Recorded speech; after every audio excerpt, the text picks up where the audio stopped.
Welcome! I'm Florence, and this is Real Talk English. If you already write perfect essays, pass exams with ease, and still sometimes feel a little stiff in conversations, this episode is for you. Big idea first. Spoken English has its own grammar, not broken grammar, a different style. People often say spoken grammar is just lazy written grammar, right? Nope, that's a myth. Spoken grammar is economical, interaction-focused, and built for immediacy. Quick example. Imagine a perfectly correct sentence you might write in an email.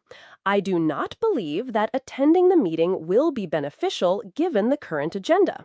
Now spoken, I don't think that meeting's gonna help, given the agenda. See? Same meaning, different shape. The spoken version uses contractions, reduced forms, and a different rhythm.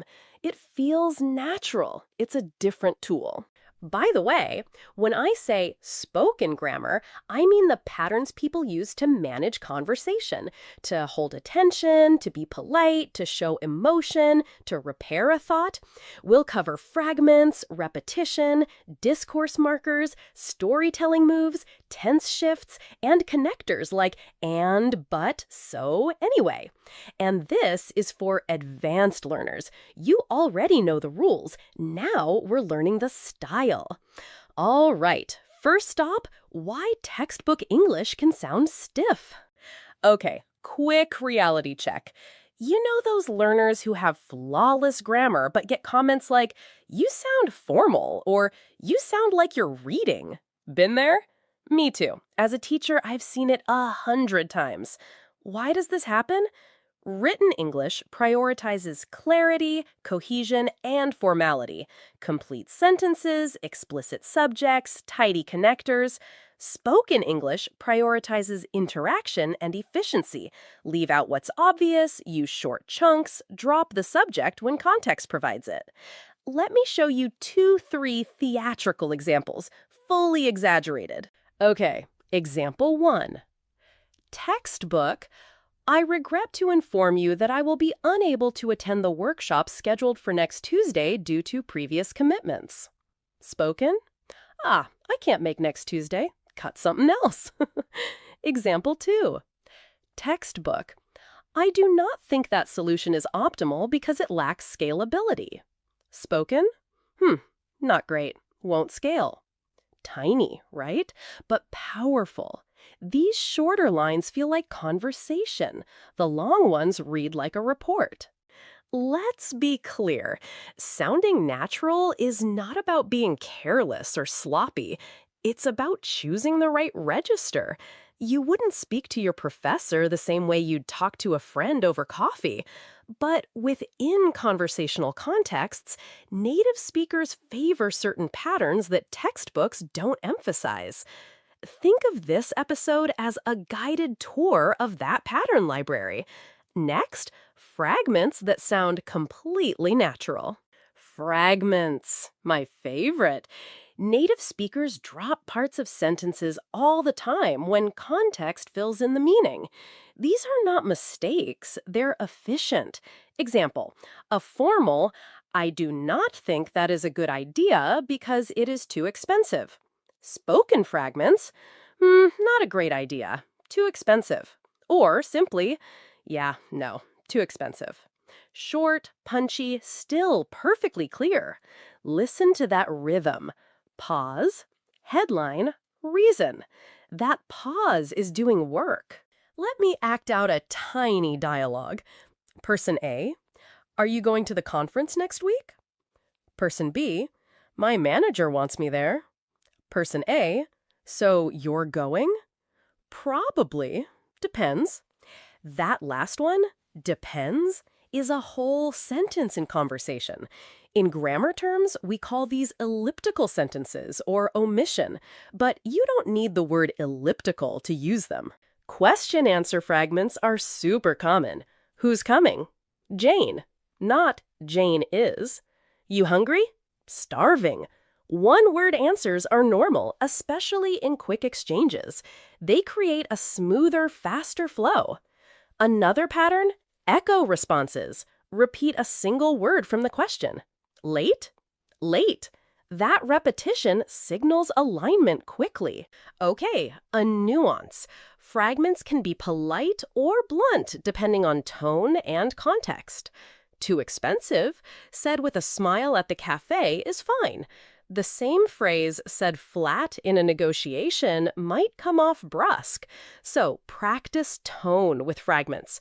Try them in casual contexts first, coffee talk, small talk, friendly emails, and notice how they feel. Next up, repetition and fragments for emotion and storytelling. Repetition is not a mistake. It's a tool. You'll hear people say, so tired, or it was like the worst.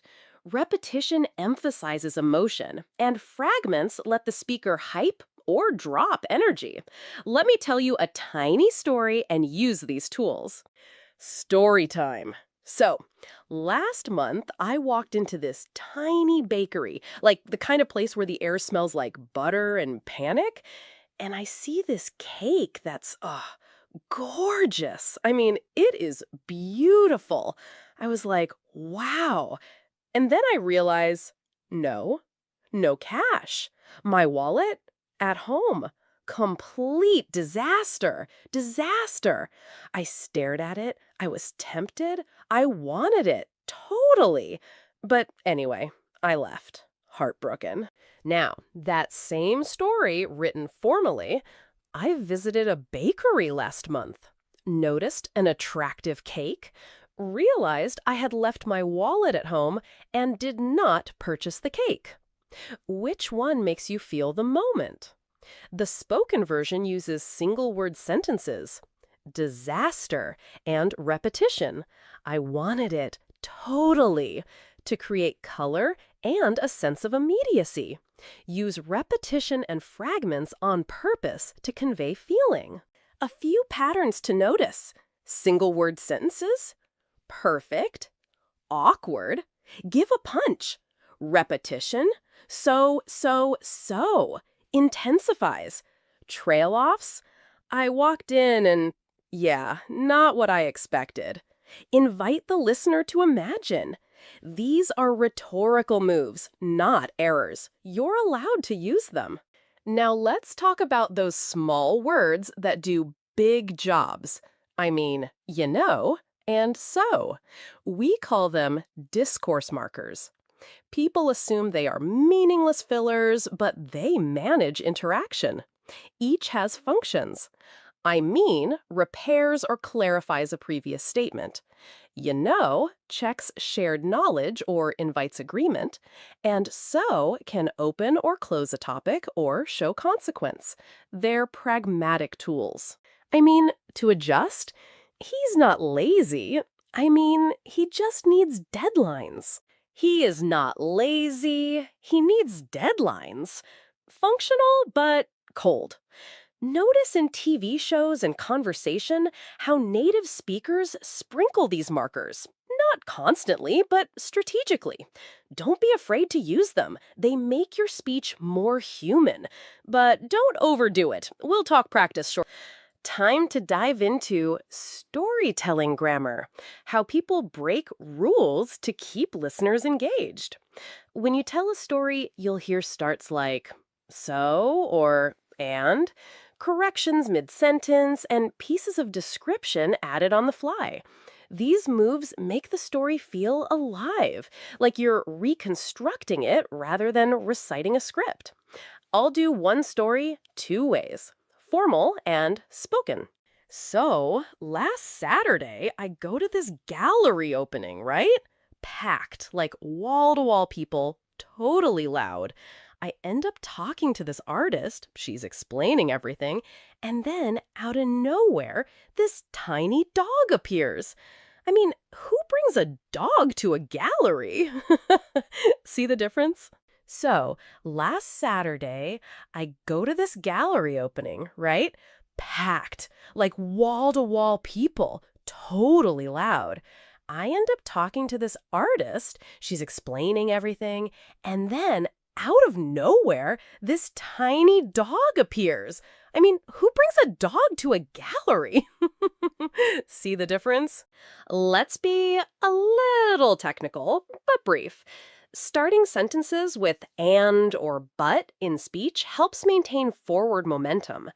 Adding details and pieces, the restaurant was packed, like super loud, impossible to hear, lets you adapt to listener reactions. Phrases such as long story short, next thing I know, and then out of nowhere are storytelling scaffolds. They cue the listener that the arc is shifting. Now, a sticky topic. Tense shifts in spoken stories. Native speakers often flip between past and present. That's intentional. The narrative present makes scenes vivid. Example, past only.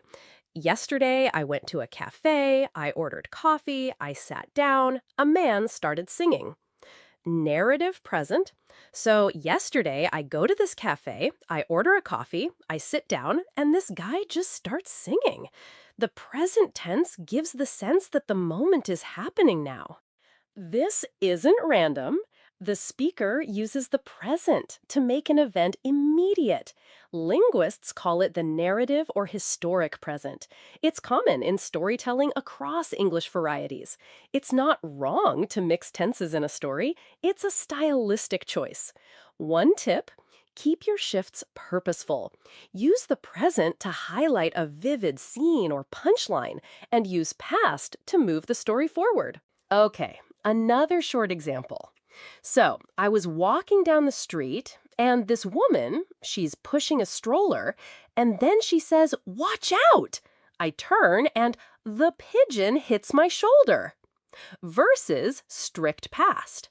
I was walking down the street, and a woman pushed a stroller. She said, "Watch out," and a pigeon hit my shoulder. The first version feels cinematic. The second is accurate, but flatter. Let's move to connectors. And, but, so, anyway, the glue of spoken English. Formal connectors like however or therefore exist, but in conversation, we prefer simple, frequent linkers. Why? They're fast and predictable for listeners. Examples. And then he calls me. I liked the job, but the hours were insane. So, yeah, I quit. Anyway, back to the point. These keep the conversational highway moving. Little practice snippet. I'll say a line in formal, then conversational. Formal. However, the hours were excessive, so I tendered my resignation. Conversational. But the hours were insane, so yeah, I quit. Which one would you rather hear from a friend? The second. It's closer, direct, and idiomatic. Also notice collocations. Insane hours, totally burnt out, back-to-back meetings. These set a native tone. Caveat: don't throw these connectors everywhere. And is great for adding detail, but is your contrast friend. So can be sequential or summary. Anyway is perfect to return to the main track after a detour. Practice them in micro-dialogues. They'll become second nature. All right, practical strategies. How to practice spoken grammar without sounding fake. This is the part I always get questions about. Don't try to copy everything in a sitcom. Instead, adopt a few habits and build. Here are honest, realistic moves you can start today. Strategy 1, shadowing short clips. Pick a 30, 60-second scene from a show or podcast. Listen twice, then shadow. Speak at the same time as the speaker, imitating rhythm, reductions, and discourse markers. Focus on fragments and, so. Don't aim for perfection, aim for feel. Strategy 2, record 2 versions of a short story. Tell the same short story twice, first in textbook style, then in relaxed spoken style. Compare. Your spoken version should use fragments, repetition, and discourse markers. You'll notice small changes in timing and emotion that make speech more natural. Strategy 3. Choose 2 to 3 patterns to experiment with for a week. Maybe start summaries with so. Allow 1 or 2 word fragments in casual talk, and use I mean to soften corrections. Try them in low stakes contexts, coffee chats, text voice notes with friends. Dial it up or down depending on comfort. Strategy 4. Mimic the pros by active listening. When you listen to English media, don't just follow the plot. Listen for the tiny moves. When do they say you know? How do they trail off? What word starts a story? Jot quick notes. Over time, your ear will internalize these patterns. A warning. Don't overfill your speech with fillers or slang. If you force, or like into every sentence, you'll sound unnatural. The goal is authenticity. Find the level that fits your personality and context.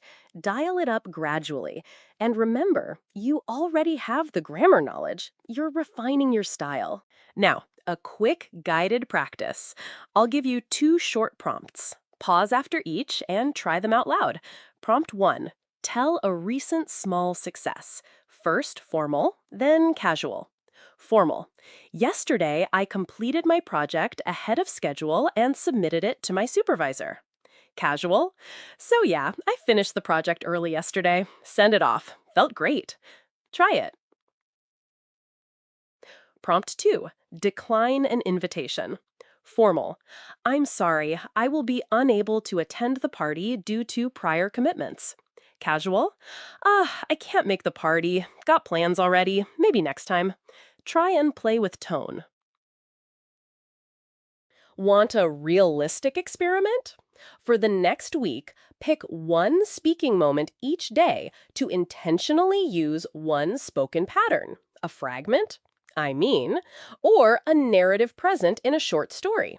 Notice how listeners respond. Often, native speakers will mirror and match your style, which is a good sign. If something feels off, adjust.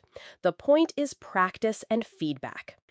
Let's do a slightly longer acted example so you can hear integrated use of many patterns. I'll tell a short scene that includes fragments, repetition, connectors, and tense shifts. Okay, picture this. I get an invite to a potluck. I bring this dish, homemade lasagna, right? And I'm running late. I walk in and wow, the table is covered, like covered. Someone had brought the exact same lasagna. I'm thinking, of course. What are the odds? Anyway, I drop my dish, say hi, try to act casual, and then, out of nowhere, my friend starts giving a toast about my lasagna. I'm standing there like, ugh, totally awkward, but funny. Now, the written version, I arrived late with a homemade lasagna. When I entered, I noticed another person had brought the same dish. Later, a friend unexpectedly praised my lasagna during a toast, which felt awkward. Different energy, right? The spoken version has rhythm, surprise, and personality because of the small moves. Before we wrap up the practice section, a short note about intonation and pause. Fragments and discourse markers work best when supported by natural intonation, rising for questions, falling to close a thought, brief pauses to let a fragment land. Pause is a tool. A short silence after a fragment gives listeners time to process. Use it. Okay, recap time. Let's go rapid fire. 1. Spoken grammar is its own style, not lazy, economical, and interactional. 2. Fragments are normal. Drop subjects, auxiliaries, or entire clauses when context supplies meaning. 3. Repetition and single-word sentences add emotion and emphasis. 4. Discourse markers, I mean, so manage conversation. 5. Storytelling often uses and so anyway, narrative present, and pieces of detail added on the fly. 6. Use simple connectors in speech and, but, so, anyway. Okay, listening challenge. This is your homework, but a fun one. Pick an episode of a podcast or a 5-10 minute scene from a show you like. Listen for 5-10 focused minutes. Write down examples of fragments, uses of I mean, so, tense shifts, past versus present, and connectors like and, but, so, anyway. Try to collect at least 5 examples of each pattern if you can. Then pick one pattern and practice it for a week in daily conversation. Parting tips. Be patient. Changing how you speak is like learning a new accent of your own style. It takes exposure, imitation, and gentle risk-taking. Don't aim to sound like someone else. Aim to use these tools in a way that fits your voice. And remember, being natural is not the same as being careless. Precision matters. Style is about choices. All right, quick teaser for next time. We'll look at intonation, how to use pitch and stress to make questions, show surprise, and create conversational rhythm. That episode will be packed with short mimic exercises you can try live. If you enjoyed this, subscribe and tell a friend who's serious about leveling up their spoken English. Thank you so much for spending this time with me. I love doing episodes like this because they're practical and honestly, fun. You've already got the grammar in your head. This is about giving you permission to sound natural. Go try one thing this week. A fragment, a so at the start of a summary, or a narrative in a short story. Notice how it feels. Come back and tell me what happened. Okay, take care, keep practicing, and I'll see you next time. Bye for now. And remember, the right grammar for the moment is the grammar that connects. Hey, hello, and welcome.